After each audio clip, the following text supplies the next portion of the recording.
መንግስትና ዝብሎ ዘለውን ብንቕሓት ማለት እዩ ባንዳታት ተጋሩ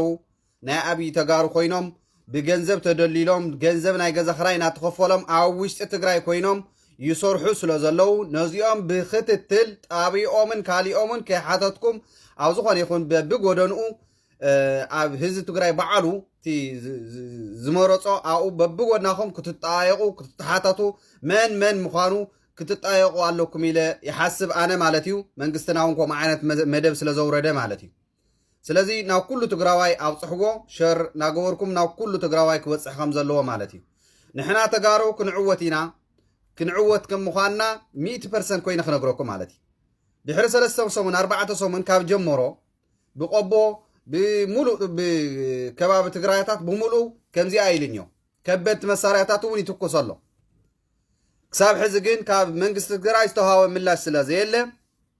ስለዘየለ ክሳብ ምላሽ ዝወሃቦ ክሳብ በኣቶም ንሰምዖ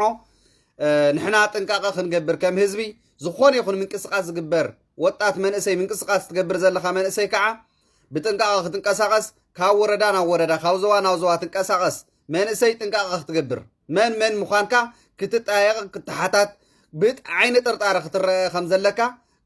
ክሕብረካ ይደሊ ምክንያቱ ብትግርኛ ተዛረብቲ በቲንዎም ስለ ዘሎ ማለት እዩ ብገንዘብ ተደሊሎም ንኸውዶም ንኸሽዖም ዝሓድሩ ተጋሩ ኮይኖም ኣብ ውሽጥና ስለ ዘለው ነዚኦም ክጠፉ ኣለዎም ነው ከምዚኦም ዝበሉ ሰባት መንግስቲ ክሓቶም ኣለዎ ስለዚ እዚ ከዓ ህዝቢ እዩ መንግስቲ ማለት ህዝቢ እዩ ስለዚ እዚ ኩላኻ ጥንቃቐ ጌርካ ተበገስ በቃ ተበገስ ባንዳ ይጥፋእ ብሕልፊ ከምዚ ንዓኻ መሲሉ ዝቐርብ ዕሾኽ ዳንዴር ከምዚ ዓይነት ሰባት ብሕግን ክሕተቱ ስለ ዘለዎም ኩላኻ ጥንቃቐ ገበር ህዝቢ